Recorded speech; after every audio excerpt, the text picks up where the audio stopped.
Imagine कीजिए आपके घर के बच्चे बाहर खेलने गए हों और 2 से 3 दिन बीत जाते हैं और बच्चे खेल कर घर आए ही ना, ऐसा ही होता है। वाइल्ड वर्स फुटबॉल क्लब के 12 बच्चों के साथ ये सभी बच्चे एक केव के अंदर भूखे पेट पूरे 18 दिन गुजारते हैं। दिन था 23 जून 2018। वाइल्ड वर्स फुटबॉल क्लब के सभी बच्चे फुटबॉल खेल रहे थे। ये वह दिन था जब बच्चों की एक फुटबॉल टीम ने यह डिसाइड किया कि वह अपने फ्रेंड का बर्थडे एक अलग अंदाज में सेलिब्रेट करेंगे और डिसाइड करते हैं कि सभी थाम लुआंग केव में एडवेंचर करने जाएंगे और वहीं उसका बर्थडे सेलिब्रेट करेंगे। ये केव थाईलैंड के पोंगपा विलेज में लोकेटेड है, जो कि 10 किलोमीटर से भी ज्यादा तक फैली हुई है और 85 मीटर तक गहरी है, जो कि बड़े बड़े लाइमस्टोन के पहाड़ों के अंदर है। इसके अंदर जाना काफी एडवेंचर भरा हो सकता है, लेकिन उतना ही खतरनाक भी। बच्चे ये डिसाइड करते हैं कि इस प्लान के बारे में कोई भी अपने घर पर किसी को नहीं बताएगा, और यही उनकी लाइफ की सबसे बड़ी गलती थी, क्योंकि इन बच्चों के साथ अब जो होने वाला था वह उन्होंने कभी सोचा भी नहीं होगा। ये टोटल 12 बच्चे थे, जिनकी उम्र 11 से 16 साल के बीच की थी, जिन्होंने ये बर्थडे सेलिब्रेशन का भयानक प्लान डिसाइड किया था और इस प्लान में अपने 25 साल के कोच को भी शामिल कर लिया था। फिर वो सब अपनी अपनी बाइसिकल पर बैठकर थाम लुआंग केव पर पहुंच गए और अपनी अपनी बाइसिकल्स और बैग्स को केव के बाहर रखकर केव को एक्सप्लोर करने के लिए चल दिए। ये सोचकर कि अभी बस थोड़ी देर की तो बात है, कोच के लिए ये कोई नई बात नहीं थी, क्योंकि वो इस केव में कहीं बार 8 किलोमीटर से भी ज्यादा तक अंदर जाकर केव की एक वॉल पर अपने नए फुटबॉल टीम के प्लेयर्स का नाम वॉल पर लिखते थे। तो इन्होंने यही सोचा कि वहां जाकर ही इसका बर्थडे सेलिब्रेट किया जाए। उनके पास बस टॉर्च थी और कुछ नहीं, क्योंकि इन्होंने सोचा कि बस 1 घंटे के अंदर अंदर हम सब बर्थडे सेलिब्रेट करके बाहर आ जाएंगे। लेकिन बाहर मौसम खराब होने लग गया और बारिश आना शुरू हो गई थी। लेकिन उन बच्चों को इस बात का जरा सा भी अंदाजा नहीं था, क्योंकि वह रात को केव के बहुत अंदर तक चले गए थे, जिससे बाहर क्या हो रहा है उनको कोई खबर नहीं थी। काफी समय बीत गया था और बच्चों के पेरेंट्स भी अब चिंता में आ गए थे कि आखिर इतना लेट हो गया और बच्चे अभी तक फुटबॉल खेलकर घर नहीं लौटे। बच्चे केव के अंदर थे तो उनके फोन्स में सिग्नल्स भी नहीं आ पा रहे थे, जिसके चलते पेरेंट्स उनसे कम्युनिकेट भी नहीं कर पा रहे थे और उनको कोई अंदाजा नहीं था कि उनके बच्चे कहाँ पर हैं। लेकिन जब उन्होंने फुटबॉल क्लब में पूछा तो उन सबको ये पता चला कि उनके बच्चे थाम लुआंग केव में एडवेंचर करने के लिए गए हैं, जिसे सुन के वो सब बहुत घबरा गए। जब सारे पेरेंट्स केव पर पहुंचे तो उन्होंने पाया कि बच्चों के बैग्स और बाइसिकल केव के बाहर पड़ी थी, जिसका सीधा सा मतलब यही था कि बच्चे अभी भी केव के अंदर हैं। और ये देखकर वह डर गए। लेकिन जब उन्होंने केव को देखा तो उन्होंने पाया कि बारिश के कारण केव में जोर से पानी भरते जा रहा था और केव पानी से भर गई थी, जो कि बहुत ही चिंता की बात थी, क्योंकि जुलाई में जब मानसून आता है तब ये केव पूरा पानी से भर जाता है, जिससे हर साल बहुत सारे लोग यहाँ पर मर जाते हैं। और पेरेंट्स को डर था कि उनके बच्चों के साथ ऐसा कोई हादसा उनके साथ न हुआ हो। बात इतनी बड़ी हो गई थी कि रेस्क्यू टीम भी वहां पर पहुंच गई थी। रेस्क्यू टीम जब केव में गई तो उन्होंने देखा कि हर तरफ पानी ही पानी भरता जा रहा है, जिसकी वजह से अंदर घुटन हो रही थी, जिससे उनको सांस लेने में भी काफी तकलीफ हो रही थी। रात के करीब 1 बज चुके थे और केव में पानी अभी भी पहाड़ों से होता हुआ उसके अंदर भरता ही चला जा रहा था। और फिर रेस्क्यू टीम ने उन पेरेंट्स को एक दिल दहलाने वाली बात बताई कि हाँ, पानी केव की चट्टान तक जा टकराया है, जिसके आगे जाना पॉसिबल नहीं है, क्योंकि उनके पास पूरे इक्विपमेंट नहीं थे उसको ऊपर करने के लिए। तो उन रेस्क्यू टीम ने ये डिसाइड किया कि फिलहाल इस ऑपरेशन को यही रोकना होगा, यानी कि अगर वो बच्चे जिंदा है तो उन्हें यही रात बितानी पड़ेगी। रेस्क्यू टीम ने जब इस केव का म्याप देखा तो उन्हें पता चला कि केव के कुछ पॉइंट कुछ ऐसे हैं जो कि बहुत ही ज्यादा डीप है, जहां पानी भरा होगा, लेकिन कुछ पॉइंट काफी ऊंचे हैं। तो शायद ऐसे किसी पॉइंट पे जहां पानी अभी तक नहीं भरा हो, वहां वह बच्चे जिंदा बैठे हो और अपनी मदद के लिए इंतजार कर रहे हो। अब तक पूरी रात इस केव में पानी भरता ही चला गया और जैसे ही सुबह हुई तो रेस्क्यू टीम ने सबसे पहले केव को खाली करने के लिए हैवी ड्यूटी पंप्स वहां पर लगा दिए, जिससे कुछ हद तक केव से पानी खत्म हो सके। उन्होंने सोचा कि इंसान बिना खाने के तो रह सकता है, लेकिन बिना पानी के नहीं। मगर ऐसे कहने को तो उनके पास पानी भरपूर मात्रा में था, लेकिन वो पानी पीने के काबिल नहीं था। तो उन बच्चों की कोच ने उन बच्चों को यह बताया कि जो पानी चट्टानों से सीधा टपक रहा है वो एकदम साफ पानी है जो कि पीने के लायक है। लेकिन बाहर रेस्क्यू टीम को यह डर था कि जहां वह बच्चे फंसे होंगे वहां ऑक्सीजन की कमी होगी, जिससे उन बच्चों को काफी तकलीफ सहनी पड़ेगी। रेस्क्यू टीम ने पाया कि इस केव के मैप में एक पॉइंट ऐसा था जहां उन बच्चों के होने का चांस बहुत ही ज्यादा था, और वो पॉइंट था पटाया बीच। लेकिन प्रॉब्लम यहाँ पर यह थी कि यह पॉइंट केव की एंट्रेंस से 4 किमी तक अंदर था। फिर उन रेस्क्यू टीम ने यह निर्णय लिया कि अब एक ही तरीका है उन बच्चों तक पहुंचने का, जो कि था कि प्रोफेशनल ड्राइवर्स को इसके अंदर भेजा जाए, जो कि ये डिस्टेंस ट्रेवल करके उन बच्चों के पास पहुंचेंगे। फिर थाईलैंड की गवर्नमेंट ने प्रोफेशनल नेवी ड्राइवर्स को वहां पर भेजा, जो कि ऐसे मिशंस करना बखूबी जानते थे। अब तक इन बच्चों को उस केव में फंसे हुए पूरे 24 घंटे बीत गए थे, और जैसे जैसे समय बीतता जा रहा था वैसे वैसे उन बच्चों के जिंदा रहने के चांसेस भी कम हो रहे थे। इसीलिए ड्राइवर्स ने स्विम करना शुरू किया। लेकिन ये 4 किमी की डिस्टेंस को ट्रेवल करना एक दिन का काम नहीं था, क्योंकि इस केव का लेआउट काफ़ी डिफिकल्ट था। जैसे जैसे वो ड्राइवर्स अंदर जाते जा रहे थे वैसे वैसे वह पानी बहुत ही ज़्यादा गंदा और मैला होता जा रहा था। एक पॉइंट ऐसा आया जहां पर उनको अपने हाथ भी नहीं दिख रहे थे। ये ड्राइवर्स अपने साथ एक रस्सी को भी छोड़ते जा रहे थे, जिससे वापस आने में आसानी हो। उनके लिए अंदर जाना बहुत ही मुश्किल था, लेकिन बाहर वह इस रस्सी के सहारे आसानी से आ पा रहे थे। करीब 2 दिन बाद वे एक ऐसे पॉइंट पर पहुंच गए थे जहां पानी नहीं था।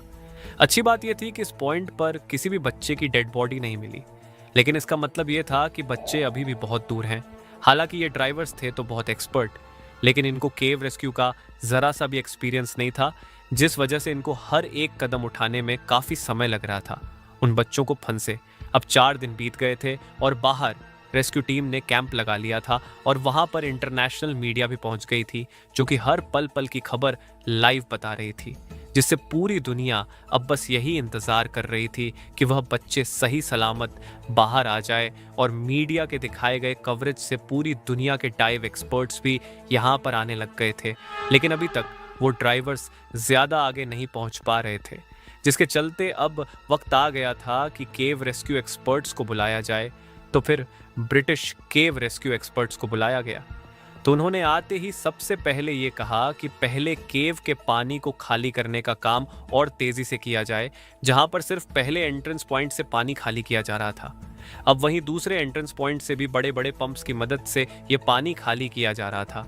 देखते ही देखते केव से पानी निकलने लगा, और केव के पहले 800 मीटर से पानी निकल चुका था, और ये वही पॉइंट था जहां पर ब्रिटिश रेस्क्यू टीम ने अपने कैंप्स लगा लिए, जिसे चैम्बर 3 का नाम दे दिया गया। बहुत सारे ऑक्सीजन सिलेंडर्स और बाकी इक्विपमेंट चैम्बर 3 तक लाए जा चुके थे, क्योंकि अब रेस्क्यू ऑपरेशन यहीं से शुरू होना था। बच्चों को गायब हुए अब पूरे 10 दिन बीत चुके थे। डाइवर्स उस मैले पानी से होते हुए आगे बढ़ने लगे। अब वह उस जगह के काफी करीब पहुंच गए थे जिसे पताया बीच कहा जाता था, और यहीं पर उन बच्चों के मिलने के चांसेस थे। लेकिन जब वो उस पॉइंट की सरफेस पर पहुंचे तो उन्होंने देखा कि वहां किसी भी बच्चे का नामो निशान नहीं था। अब इस पॉइंट पर उन ड्राइवर्स के पास बस इतनी ही ऑक्सीजन बच गई थी जितना कि वह सब वापस चैम्बर 3 तक पहुंच पाए। अगर अब और आगे जाएंगे तो उनके पास ऑक्सीजन खत्म हो जाएगी, जिससे वह वापस नहीं आ पाएंगे। लेकिन उन डाइवर्स में से एक डाइवर्स ने हिम्मत दिखाई और वह थोड़ा और आगे गया। 1000 फीट आगे जाने पर उसको एक ऐसा पॉइंट मिला जहां पर पानी नहीं था, और थोड़ा और आगे जाने के बाद उसने देखा कि सारे बच्चे पिछले 10 दिनों से इस पॉइंट पर बैठे थे। और जब उन बच्चों ने इस डाइवर को देखा तो उनकी खुशी का ठिकाना नहीं था। लेकिन सबसे चुनौती भरा काम यह था कि इन 13 बच्चों को वापस कैसे ले जाया जाए, क्योंकि इतने एक्सपर्ट डाइवर्स को भी 10 दिनों का समय लग गया इस पॉइंट पर पहुंचने में। तो वो इन कमजोर बच्चों को वापस एंट्री पॉइंट पर कैसे ले जाएं, क्योंकि इन बच्चों ने पिछले 10 दिनों से कुछ नहीं खाया था। बस चट्टानों में से आने वाला पानी पीकर ये जैसे तैसे सरवाइव कर रहे थे। इसी वजह से उन बच्चों में काफी वीकनेस भी आ गई थी, और वह इस काबिल नहीं थे कि इतनी डिस्टेंस को वह ड्राइव करके पार कर सके। लेकिन जब इस खबर का पता बाहर बैठे पेरेंट्स को चला तो मानो इनके लिए इतने दिनों का पल पल का डर उनके लिए गायब हो गया था। और मीडिया की मदद से यह खबर पूरी दुनिया में फैल चुकी थी कि 10 दिन से बच्चे बिना खाए अभी भी जिंदा इस केव में मौजूद हैं। लेकिन जो बाहर डाइवर्स बैठे थे उन्होंने बताया कि इन बच्चों को ढूंढना न इस मिशन का सबसे आसान काम था। सबसे मुश्किल हमारे लिए ये होगा कि इन बच्चों को सही सलामत बाहर कैसे लाया जाए। लेकिन इसी बीच उन बच्चों को सबसे पहले खाना दिया गया और थाईलैंड के एक डॉक्टर को अंदर भेजा गया, जिन्होंने उन बच्चों की मरहम पट्टी की। इन बच्चों ने बताया कि जब इस केव में पानी भर रहा था तो जो भी वह खाना अपने साथ लेकर आए थे वह अफरा तफरी में कहीं गिर गया था। और उन्होंने बताया कि हमारे कोच भी हमें रोज मेडिटेशन करवाते थे, जिससे उन बच्चों में उल्टे सीधे ख्याल ना आ पाए, जिससे इनके दिमाग और शारीरिक स्तर पर कोई प्रभाव ना पड़े। डाइवर्स ने देखा कि बाहर के मुकाबले यहाँ केव में 15% कम ऑक्सीजन थी और उनका मानना था कि यह स्तर अगर 2% और कम हुआ तो इन बच्चों को एक एक करके अपनी जान से हाथ धोना पड़ जाएगा और ऐसा ना हो। इसीलिए उन्होंने जैसे तैसे करके एक एक ऑक्सीजन सिलेंडर को उस जगह पहुंचाया जहां वो बच्चे फंसे हुए थे। डाइवर्स एक एक करके सिलेंडर्स लेके आ रहे थे। इसी बीच एक हादसा हो गया जो कि किसी ने नहीं सोचा होगा। दरअसल रेस्क्यू ऑन ऑपरेशन के 14वें दिन रात 1 बजे एक डाइवर और ऑक्सीजन सिलेंडर बच्चों को देकर वापस चेंबर 3 की तरफ आ रहा था कि तभी उसने अपने आप को पानी में छोड़ दिया। ये देख उसके पीछे वाले डाइवर्स जब ये देखा तो वह उसे खींचकर चेंबर 3 तक ले आया, जहां ये देखा गया कि वो डाइवर सांस नहीं ले रहा था। तो तुरंत उसे एम्बुलेंस के जरिए हॉस्पिटल रवाना किया गया, जहां उसने अपना दम तोड़ दिया। इस डाइवर का नाम था समन गुणन और यह थाईलैंड नेवी का रेस्क्यू डाइवर था। सारे रेस्क्यू डाइवर में एक शौक की घड़ी आ गई थी और उन बच्चों के लिए ये एक बहुत ही दुख भरी बात थी कि अब वह इस केव को कैसे पार करेंगे। अब रेस्क्यू टीम को एक ऐसा प्लान चाहिए था जिससे ये बच्चे आसानी से बाहर आ जाए। पहले ये डिसाइड किया गया कि जहां बच्चे हैं वहीं ऊपर से ड्रिल करके उनको बाहर लाया जाए, लेकिन इसको करने में उनको 1 महीना भी लग सकता था। भले ही समय ज्यादा लगता, लेकिन यहाँ पर प्रॉब्लम ये थी कि अगर एक भी छोटी बड़ी गलती हो गई तो ये केव ढह सकती है, जिससे वो बच्चे मर सकते हैं। फिर उन्होंने सोचा कि क्यों ना मानसून खत्म होने तक का इंतजार किया जाए, जिसको खत्म होने में अभी 2 महीने का समय था, जिससे पानी कम हो जाएगा और उन बच्चों को आसानी से बाहर भी लाया जा सकता है।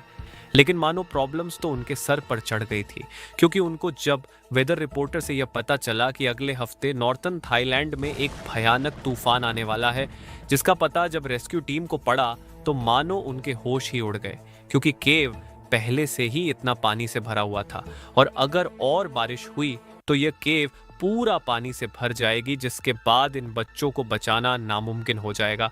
इसीलिए उनका अपना मानसून के चले जाने तक का प्लान बदलना पड़ा और कोई ऐसा प्लान तुरंत सोचना था जो कि उस तूफान से आने से पहले इन बच्चों को बचा सके। और एक प्लान यही था कि पानी के जरिए ही इन बच्चों को बाहर लाया जाए। लेकिन अगर इन बच्चों को डाइव करवाया गया तो शायद वह इतनी दूरी तय करते करते डर गए तो दिक्कत आ जाएगी। इसलिए एक ऐसा प्लान बाद में सोचा गया जिस पर सभी रेस्क्यू टीम्स ने एग्री कर लिया था। वैसे ये प्लेन था तो बहुत रिस्की, लेकिन तूफान से पहले इन बच्चों को बचाने का यही एकमात्र तरीका था। तो 10 जुलाई 2018 ये रेस्क्यू ऑन ऑपरेशन का 18वां दिन था, जब सुबह सुबह डॉक्टर रिचर्ड हैरिस, जो कि एक केव ड्राइवर भी थे, वो उन बच्चों के पास पहुंचे और एक एक करके हर एक बच्चे को एनेस्थीसिया दिया गया। वैसे ये एनेस्थीसिया तो सर्जरी के दौरान दिया जाता है, जिससे पेशेंट को नींद आ जाए, लेकिन उनको बस उस अमाउंट का एनेस्थीसिया उन बच्चों को देना था जिससे उन बच्चों को नींद भी ना आए, लेकिन उनका दिमाग किसी भी खतरनाक या खौफ पर रिएक्ट ना करे। एनेस्थीसिया देने के बाद उन लड़कों को एक फुल स्टेज मास्क पहनाया गया, जिसमें से पानी तो अंदर नहीं जा सकता था, लेकिन एक पाइप के जरिए उनके पास पर्याप्त ऑक्सीजन जा रही थी। अब इसके बाद एक रेस्क्यू डाइवर एक बच्चे को लेकर निकला।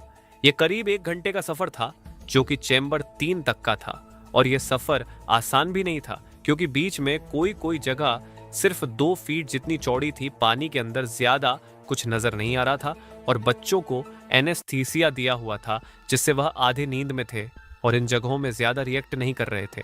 फिर आखिरकार 8 जुलाई को 4 डाइवर 4 बच्चों को केव से बाहर निकालने में सफल होते हैं, लेकिन अब भी 8 बच्चे केव में फंसे हुए थे। मैं फिर ऑक्सीजन सिलेंडर खत्म होने के कारण उन्हें 10 घंटों तक रिफिल करा गया और फाइनली 9 जुलाई को 4 बच्चों को बाहर निकाला गया और फिर 10 जुलाई को पूरे 18 दिन बाद बाकी बचे 4 बच्चे और कोच को निकाला गया। इस प्रकार यह डिफिकल्ट मिशन कंप्लीट हुआ, लेकिन बच्चों को बचाने के चक्कर में समानन गुणन ने अपनी जान दांव पर लगा दी थी, जिसके बाद इस केव के सामने उसका एक स्टेच्यू भी बनवाया गया। तो दोस्तों, ये थी थाई केव की रेस्क्यू कहानी। ऐसे ही कॉलेज के 10 दोस्त केव में जाते और केव में पानी भरने लग जाता है। इस इंसिडेंट को देखने के लिए ऊपर क्लिक करें और वीडियो अच्छा लगा हो तो सब्सक्राइब जरूर कीजिएगा। Thank you.